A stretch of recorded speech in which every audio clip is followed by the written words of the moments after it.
दोस्तों, आज फिर चाणक्य नीति के एक और वीडियो आपके समक्ष प्रस्तुत कर रहा हूं। चाणक्य नीति को पूरी तरह से और अच्छे तरह से समझने के लिए वीडियो को अंत तक जरूर देखें, क्योंकि अपना वैल्यू बढ़ाने के लिए ये सब जानना आपके लिए बहुत जरूरी है।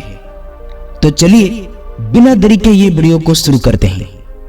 दोस्तों, शेर से हमें ये सीखना चाहिए कि काम भले ही छोटा हो या बड़ा, पूरी शक्ति से करें। जिस प्रकार शेर शिकार छोटा हो या बड़ा, वो अपनी पूरी शक्ति से झपटता है। दोस्तों, नीम की जड़ में मीठा दूध डालने से नीम मीठा नहीं हो सकता है। इसलिए जो व्यक्ति बहुत ज्यादा घमंडी है, उससे कभी भी सम्मान का आशा भी मत रखना। उसी प्रकार कितना भी समझाओ, दुर्जन व्यक्ति का साधु बनना बहुत मुश्किल है।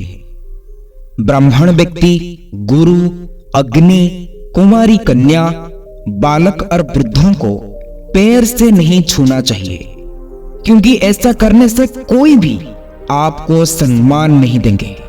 ये सभी आदरणीय है, हमें इन्हें आदर सम्मान देना चाहिए, तभी आपकी वैल्यू बढ़ेगी। भोजन महत्वपूर्ण नहीं है, महत्वपूर्ण है कार्य। इसलिए कार्य के प्रति निष्ठा पर होना चाहिए। पेट तो जानवर भी भर लेते हैं।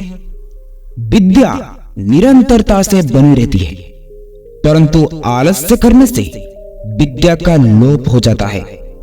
धन यदि दूसरों के पास है, तो अपना धन होने पर भी वो जरूरत पड़ने पर काम नहीं आता है। खेत में बीज ना पड़े तो वो बंजर हो जाता है। उसी प्रकार कुशल सेनापति के अभाव से सेना भी नष्ट हो जाती है। मनुष्य स्वर्ग का आकांक्षी है, देवता मुक्ति चाहते हैं, निर्धन धन की कामना करता है और पशु वाणी की कामना करता है। ये चार अभिलाषाएं चिरंतन सत्य है। कोई अगर ये समझ रहा है कि उसके कारण अनेक लोगों को रोजगार मिल रहा है, उनका पेट भर रहा है, तो ये उसका भ्रम है, क्योंकि सृष्टि का पालन तो ईश्वर करते हैं। धन के अभाव से व्यक्ति को गरीब नहीं कहा जाता। धन तो कभी भी अर्जित किया जा सकता है, किंतु मूर्ख और विद्याहीनता धनवान होने पर भी हीन का हीन ही रह जाता है। समाज में उसे उचित स्थान नहीं मिलता। अपनी संतानों को जो माता पिता उचित शिक्षा नहीं दिलाते हैं, वे उसके शत्रु के समान है। समय का चक्र किसी के रोकने से नहीं रुकता, हमेशा चलता रहता है। इसलिए समय को पहचान कर कर्म करना चाहिए। गाय चाहे जो भी पाले, दूध तो देगा ही। इसी प्रकार विद्वान कैसा भी आचरण करे, वो निश्चित ही अनुकरणीय होगा। परंतु ये तथ्य केवल समझदार ही समझ सकते हैं। प्रतिदिन हमें कुछ न कुछ नया ग्रहण करना चाहिए, फिर चाहे वो एक श्लोक, उसका एक अंश अथवा एकमात्र शब्द ही क्यों ना हो। ज्ञान का एक एक शब्द ही एक दिन विशाल समुद्र का रूप धारण कर लेता है। मनुष्य का रूप यौवन मदिरा में खोकर अपने आप को ही भूल जाता है, लेकिन जब उसे होश आता है तो नरक का द्वार उसके सामने होता है। अर्थात सूरा सुंदरी का सुख मनुष्य को नरक के अतिरिक्त कुछ नहीं दे सकता। इसलिए दोस्तों, इन चीजों से हमेशा बचकर रहना चाहिए। ईश्वर की महिमा की कोई थाह नहीं पा सकता। वो पल भर में राजा को रंक और रंक को राजा भी बना सकते हैं। धनी को निर्धन और निर्धन को धनी करना उनके लिए कोई बड़ा काम नहीं है। चिंतन सदैव अकेले में किया जाए, ताकि विचार भंग होने की संभावना ही ना रहे। पढ़ाई में 2, गायन में 3, यात्रा में 4 और खेती में 5 व्यक्तियों का साथ उत्तम माना गया है। कांच को मुकुट बनाकर पहन लिया जाए और मणि को पैरों में लटका दिया जाए, तो भी बाजार में मणि का मूल्य मणि ही मिलेगा और कांच को कोई नहीं पूछेगा। अर्थात सच्चाई की आवाज को दबाया नहीं जा सकता। वो सर्वजनीन होता है। दूसरे शब्दों में, विद्वानों को चाहे किसी भी पद पर लगा दिया जाए, उसकी विद्वानता कम नहीं होती है। लेकिन किसी मूर्ख व्यक्ति को उच्च से उच्च पद पर बैठा कर भी विद्वान नहीं बनाया जा सकता। लुप्त संपत्ति और हाथ से निकली भूमि वापस तो मिल सकती है, लेकिन मनुष्य का जीवन पुनः नहीं मिल सकता। इसलिए दोस्तों, दान धर्म करके हमें अपना जीवन को सफल बनाना चाहिए। दूसरों का सहारा लेने पर व्यक्ति का स्वयं का अस्तित्व गौण हो जाता है, यानी नष्ट हो जाता है। जिस प्रकार सूर्योदय होने पर चंद्रमा का प्रकाश अपनी चमक को खो बैठता है, इसलिए महान वही है जो अपने बल पर खड़ा है। संग्रहित धन का होते रहने से भी उसमें निरंतर वृद्धि असंभव है।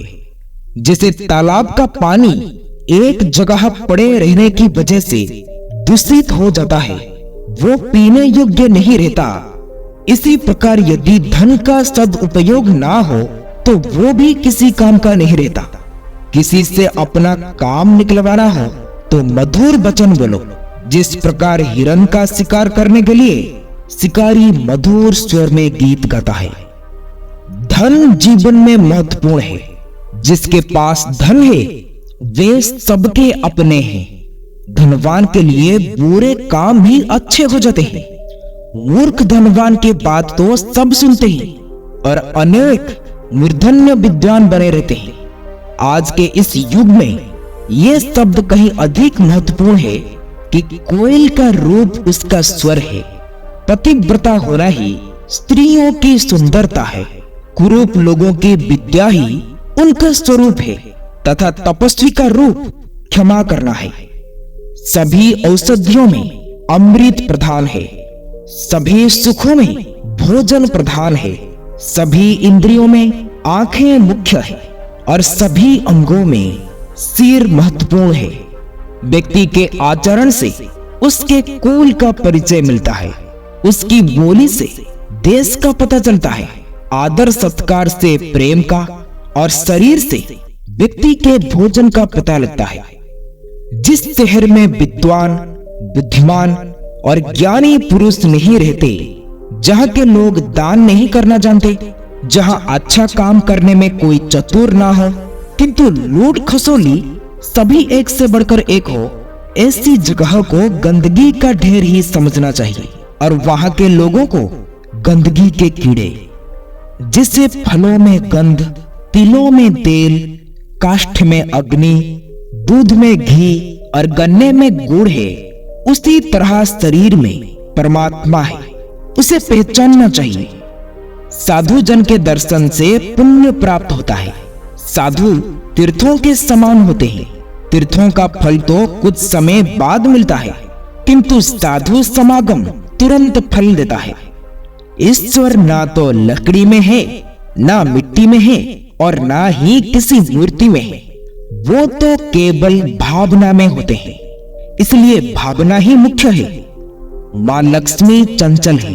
प्राण, जीवन, शरीर सब कुछ चंचल है और नाशवान है, परंतु संसार में केवल धर्म ही निश्चल है।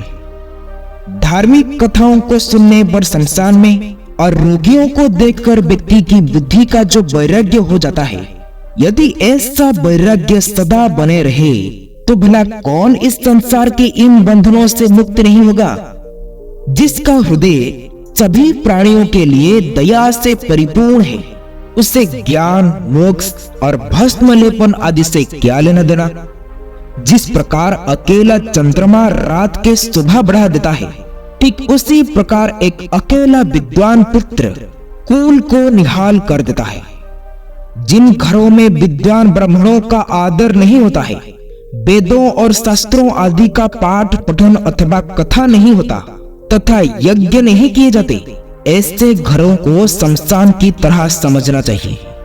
कट जाने पर भी चंदन अपनी सुगंध नहीं त्यागता। बूढ़ा हो जाने पर भी हाथी अपनी लीलाओं को नहीं छोड़ता।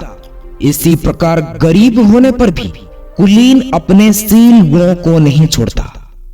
दुष्टों की संगति, क्रोध करना और स्वजन से बैर, ये सब नरकवासियों के लक्षण है। प्रजा के पाप का फल राजा, राजा के पाप का फल पुरोहित, शिष्य के पाप का फल गुरु और स्त्री के पाप का फल पति को ही भोगना पड़ता है। बिना मंत्री के राजा, नदी के किनारे के वृक्ष और दूसरे की घर जाकर रहने वाले स्त्री, ये सभी शीघ्र ही नष्ट हो जाते हैं। शास्त्रों में 5 माताओं का वर्णन है। राजा की माता, गुरु माता, स्वयं की माता और पत्नी की माता, इन सभी को समान रूप से आदर करना चाहिए। इन पर कूद रखने वाला महाचंडाल होता है।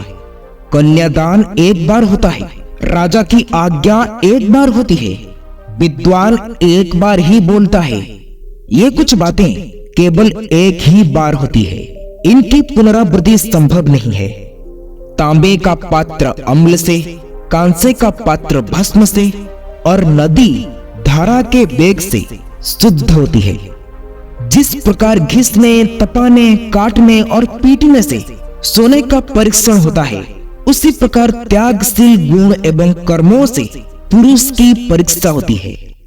ब्राह्मण उदर पूर्ति होने पर, सज्जन पराय संपत्ति पर और मोर बादल गरजने पर प्रसन्न होते हैं, लेकिन दुर्जन दूसरों को विपत्ति में देखकर प्रसन्न होते हैं। इसलिए दोस्तों, हमेशा ही दुर्जन व्यक्तियों से दूरी बनाकर रहनी चाहिए। तो दोस्तों, ये थी आचार्य चाणक्य के कुछ बेहद अनमोल विचार। उम्मीद करते हैं कि आपको ये वीडियो पसंद आई होगी और आपको इस वीडियो से काफी कुछ सीखने को मिला होगा। आप अपना कीमती समय देने के लिए आप सबको बहुत बहुत धन्यवाद। ये वीडियो आप लोगों को अच्छी लगी हो तो वीडियो को शेयर, सब्सक्राइब, लाइक जरूर करें। फिर मिलेंगे कुछ नया सीख के साथ और एक नई वीडियो में। तब तक के लिए आप अपना ख्याल रखें। ओम नारायणाय नमः।